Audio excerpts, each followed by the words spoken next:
Can you build a better world? This week I will be reading aloud my Medium article about I'm Not an Artist by Giovanni Aloi. Chapter 4, Responsibility, Art That Builds Better Worlds. My uncle gave me and my brother these bird feeder building kits while visiting last week, and I thought, what a perfect craft for this week's theme that I would never have thought to build myself. I'm decorating it based on a 1923 painting by Wassily Kandinsky titled Transverse Lines, and the quote I put on the bird feeder is also from Kandinsky. So join me in exploring how we can build better worlds. Dada was an art movement that grew out of emotions from World War I, as well as influence from Cubism and other modern art styles. Rather than focusing on pure aesthetics, Dadaists pushed against the status quo of what was expected of artists through concepts and critiques.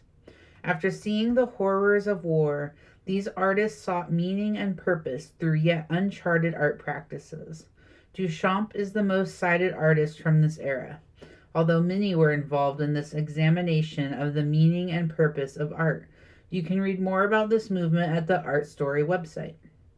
In Chapter 4, Responsibility, Art That Builds Better Worlds, Aloi described one of Duchamp's early exhibits that was not well received. Aloi states that after this failure, Duchamp decided to tear the art world apart by producing objects that confronted the viewer, that asked radical questions such as, what is art? What is art for? And what is the true essential difference between art and craft? Duchamp's questions reached beyond the politics of representation and taste. He believed the main purpose of art is to make people think rather than merely please or entertain. Duchamp's urinal, titled Fountain, both inspired and offended generations to come. These works, called ready-mades, were factory-made objects given minimal manipulations, in this case, just a signature and a turn sideways. The goal was to question the relation of artists to systems of value. In this case, can art be factory produced? If so, can any factory produced item be art? As this was the period just before World War II, artists processing the horrors of World War I were in for a terrible change of pace. Aloi goes on to say that, quote, little could Duchamp know that a much more dramatic fragmentation of the role of the artist was about to take place in response to the rapid growth of capitalism, pervasive social divide, sprawling urbanization, the automation of life, and the rise of Nazism. A new generation of modern artists began to see themselves as social agents, activists whose voices could change society by spearheading political discussions instead of producing luxury goods for the rich. Unquote. Aloi 81. The concept of artists as social agents is still relevant today.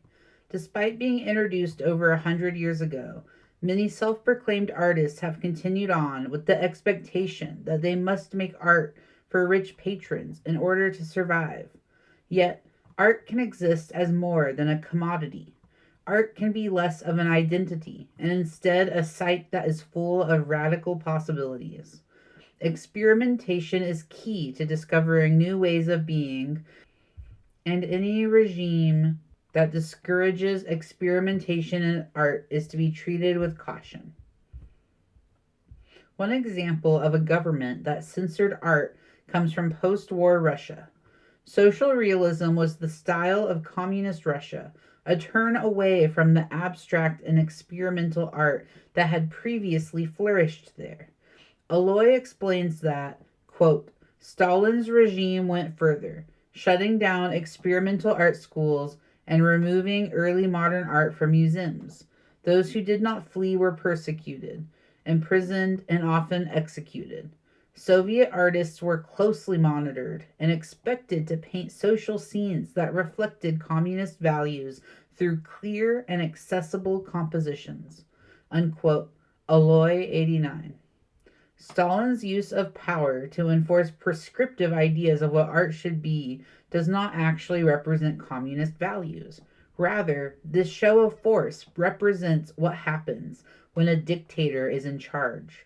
To dictate what an artist can or cannot make is to remove the possibility that art can affect positive change. For art to transform the world, its creators must be allowed to experiment, take risks, and seek new paths.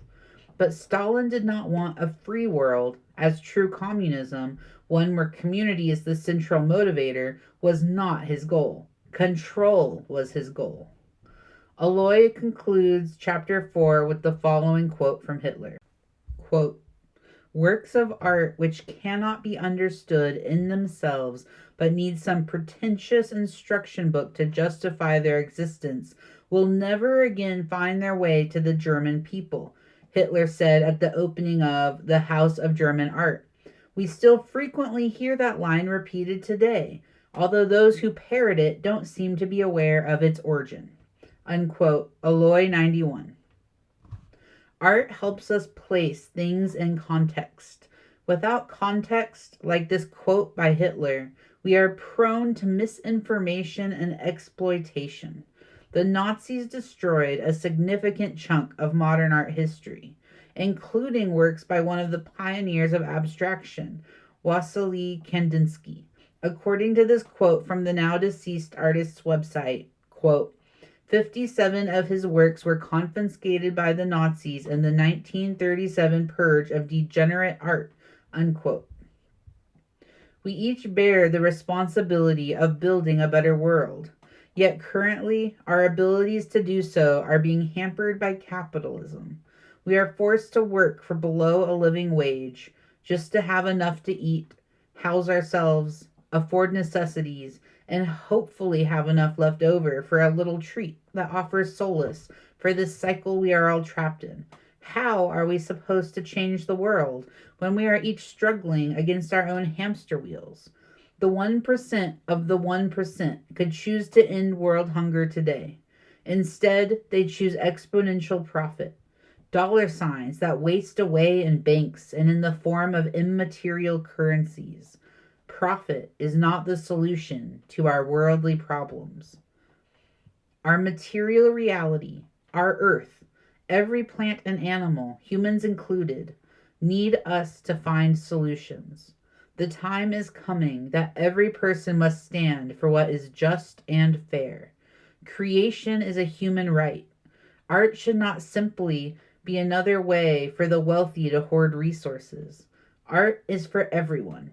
And if you need to read a plaque or a book to understand it, then doing so is likely worth your time in order to enrich your life. For starters, check out I'm Not an Artist by Giovanni Aloi if you want to learn more about art history or re-examine your identity as an artist. I borrowed the copy I'm reading from my local library, which I love to ensure is thriving during these difficult times. Thanks for watching. Bye.